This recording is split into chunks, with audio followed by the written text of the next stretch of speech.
गहराइयों में एक नदी से बह रहे हैं आदियोगी। शून्य सन्नाटे टपकते जा रहे हैं, मौन से सब कह रहे हैं आदियोगी।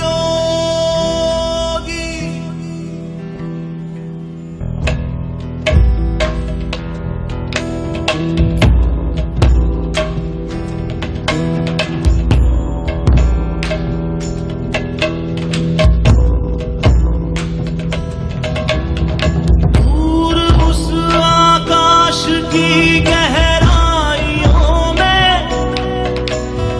एक नदी से बह रहे हैं आदियोगी।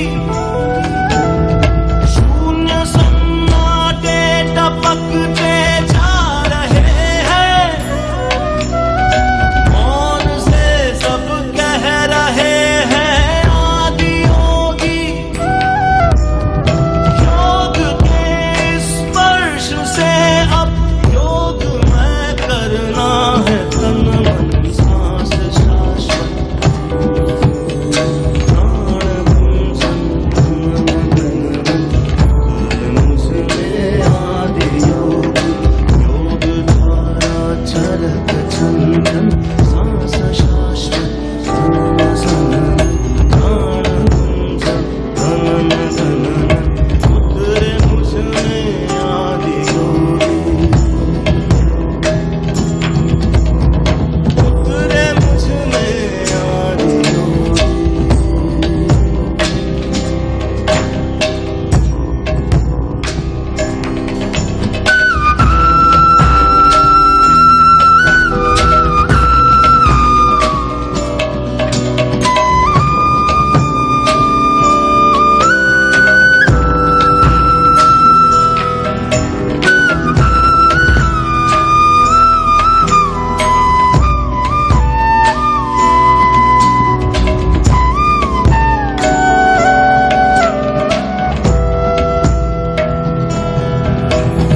तन के मंदिर में उजाला योग वाला,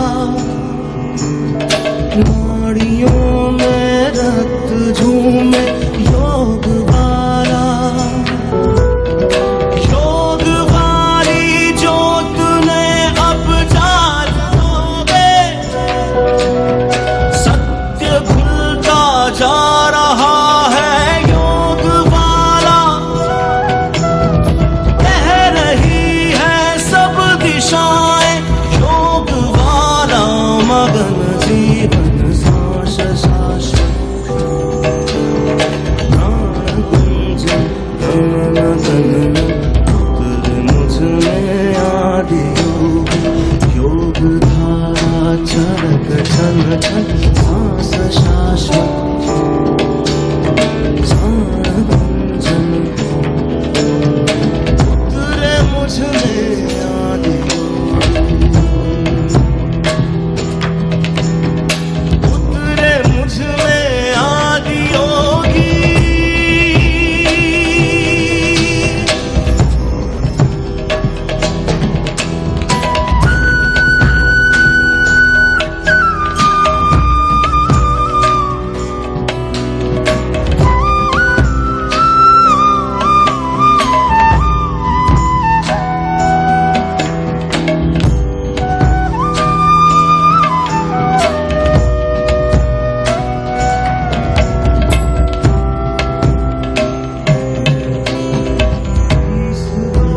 अस्तित्व मेरा और कर दो चूरा चूरा। इस दो अस्तित्व मेरा और कर दो चूरा चूरा। पूर्ण होने दो मुझे और होने दो अब पूरा पूरा। भस्म वाली रस्म कर दो आदियोगी।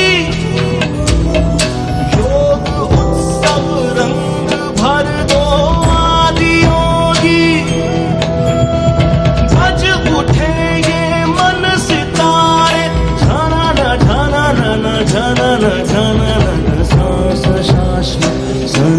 सननम प्राण कुंज धनन धननम उतरे मुझ में आदि योग धारा चरक छन छन सांस शाश्वत सनन सननम प्राण कुंज धनन धननम सांस शाश्वत सनन सननम प्राण कुंज धनन धननम सांस शाश्वत सनन सननम प्राण कुंज धनन धननम मुझ में आदि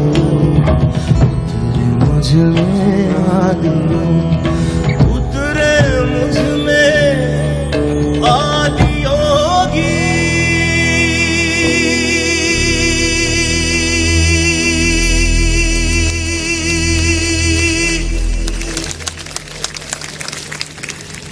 Forever, this has been a land of debate, of questions, never of commandments, especially when entities considered divine appeared. People saw it as a possibility to raise questions, to bring clarity, not to settle for a confidence that is bred out of belief. This is not about getting to a falsehood of certainty that one assumes with belief. This is about celebrating our uncertainty. This is about working for clarity, not for blind confidence. Our past is animal nature. If we become conscious enough to stay in the present, we become human. Very easily we can slip back into animal nature. Those of you just falling asleep, I'm reminding you, you just slipping back. That whether your eyes are open or closed is no more a conscious process. It just happens by itself. No. It's important that we remember that we have evolved out of animal nature. This is the time to enjoy our human nature, and this is only possible if we are conscious and in the present. If we want to be in the present, we have to be conscious. But the future is beckoning. Divine nature is beckoning us in future. This means the possibility of evolving beyond the dimensions or definitions of what we consider as human is right here for every one of us. The question is only, will we step forward or will we step backwards? Will we move into our divine possibility or will we step back into our animal past? This is a constant challenge, this is a constant possibility that human beings are struggling with. This is a night of wakefulness. Jagaran means not just wakefulness, means a night of awakening. If this is your night of awakening, we must step forward into the divine possibility, not backwards into our animal past.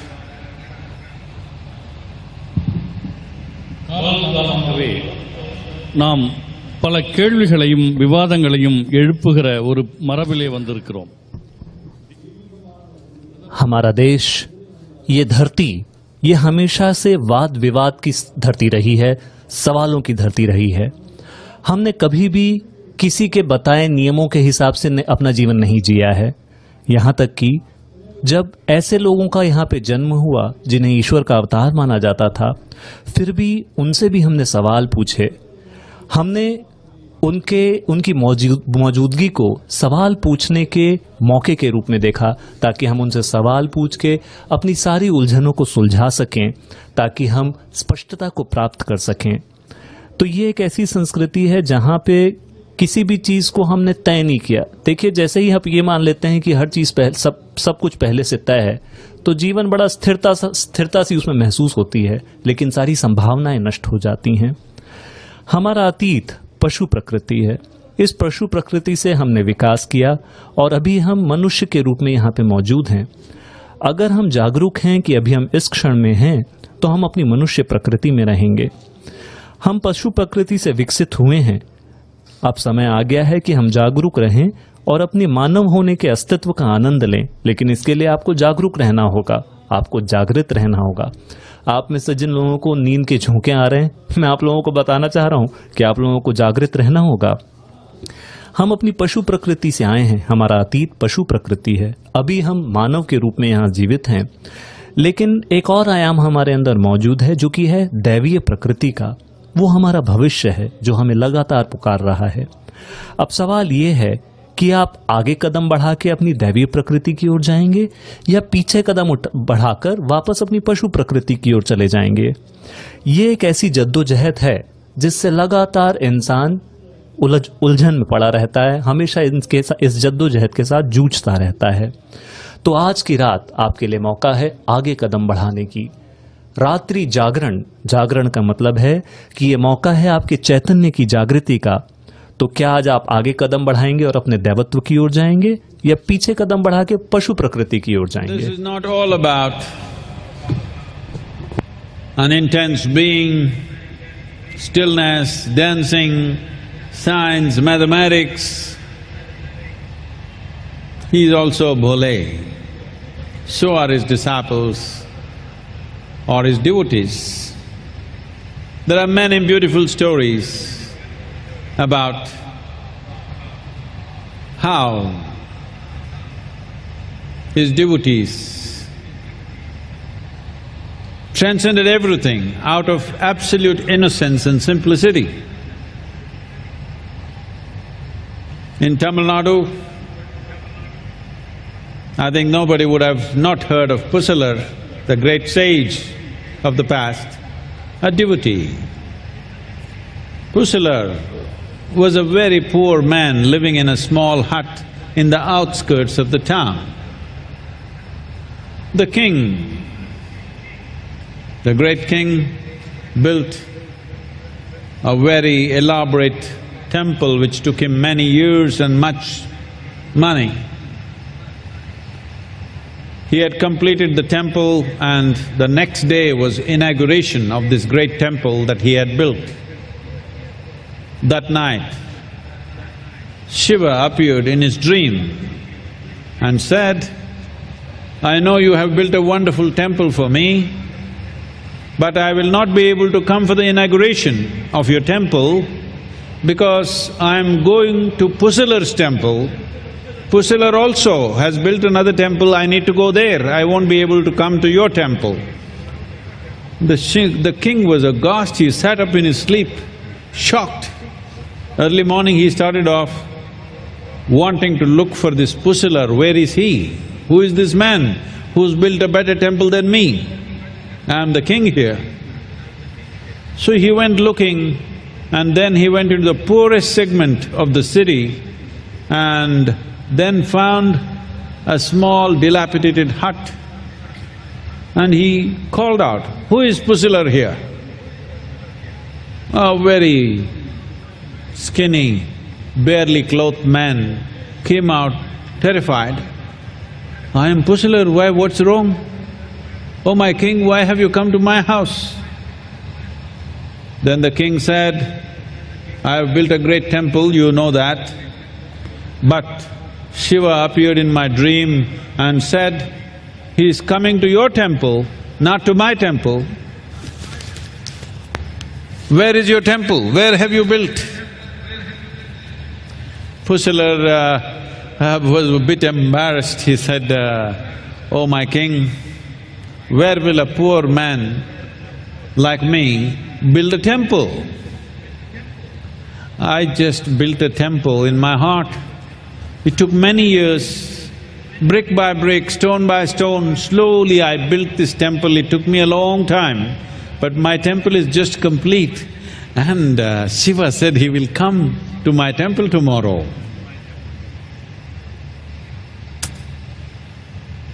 So this year everybody's been asking me, "Sadhguru, last time our Prime Minister came for Mahashivratri, this time who is coming?"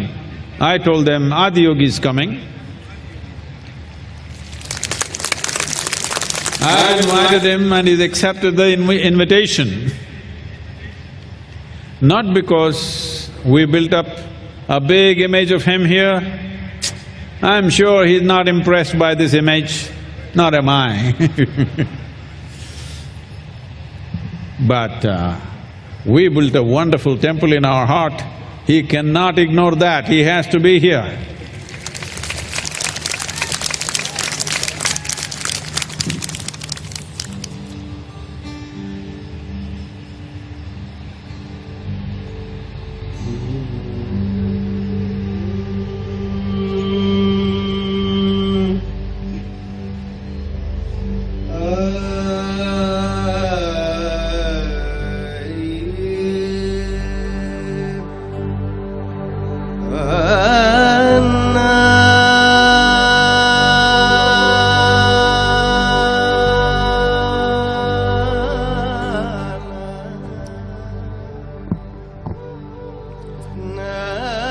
तो जब हम आदि योगी के बारे में बात करते हैं, आदि योगी उन्होंने केवल गणित नहीं सिखाया, विज्ञान नहीं सिखाया, ना ही उन्हें केवल आग ही पसंद आती है, साथ ही साथ वे भोलेनाथ भी हैं और उनके भक्त भी है उनकी तरह भोले ही हैं।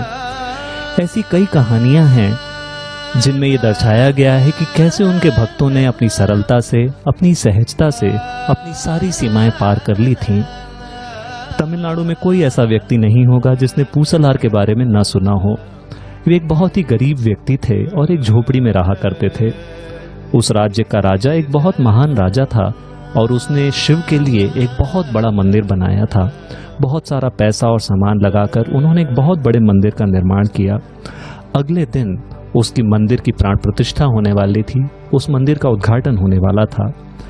उस रात जब वो राजा सोने के लिए गए तो शिव खुद उनके सपने में आए और उन्होंने कहा, मुझे पता है कि तुमने मेरे लिए एक बहुत ही शानदार मंदिर बनाया है, लेकिन मुझे अफसोस है कि मैं कल तुम्हारे मंदिर में नहीं आ सकता, क्योंकि कल मुझे पूसलार के मंदिर में जाना है। उन्होंने भी मेरे लिए मंदिर बनाया है और मैंने उनसे वादा किया है कि मैं कल उनके मंदिर में जाऊंगा। राजा एक झटके के साथ नींद से उठ गए और उन्हें विश्वास नहीं हुआ कि शिव खुद उनके सपने में आए और उन्होंने कहा कि मैं तुम्हारे मंदिर में नहीं आ सकता क्योंकि मुझे पूसलार के मंदिर में जाना है। तो ये राजा पूसलार की खोज में निकल पड़े। ये खोज उन्हें शहर के सबसे गरीब इलाके में लेके गई। वहां एक टूटी फूटी झोपड़ी थी। वहां जाकर उन्होंने पूछा, क्या यहाँ पूसलार रहते हैं? पूसलार बाहर आए और वो राजा को देख के घबरा गए, क्योंकि वो एक गरीब आदमी थे और एक राजा उनकी झोपड़ी के सामने खड़ा था। उन्होंने पूछा, ओ महाराज, आप यहाँ कैसे? राजा ने पूछा, क्या आप ही पूसलार हैं? पूसलार ने कहा, हाँ, मेरा ही नाम पूसलार है। राजा ने कहा, आपका मंदिर कहाँ है? मैंने सुना है कि आपने शिव के लिए एक बड़ा शानदार मंदिर बनाया है, कहाँ है वो मंदिर? पूसलार शर्मिंदा हो गए। उन्होंने कहा, महाराज, मेरे जैसा गरीब आदमी का क्या मंदिर बनाएगा? ये मंदिर जो मैंने बनाया है ये मिट्टी या पत्थरों का या ईंटों का नहीं है।